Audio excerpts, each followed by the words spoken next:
எங்களது ஓங்கார குடிலாசான் வெகு விரைவில் வெளிப்பட்டு எழுந்து நடந்து ஞானசித்தர் ஆட்சி அமைத்து உலக பெருமாற்றம் நிகழ்த்திட பல்லாண்டு காலம் நீடி ஆயுளுடன் உலக மக்களுக்கு சேவை செய்திட வாய்ப்பு தாருங்கள் தாயே, அருள் செய்யுங்கள் தாயே. எங்களது ஓங்கார குடிலாசான்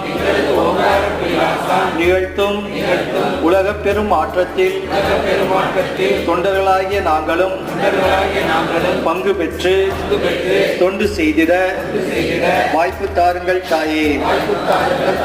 முருகா சரணம், அகத்தீசா சரணம், ஆறுமுக பெருமானே சரணம் சரணம் சரணம்.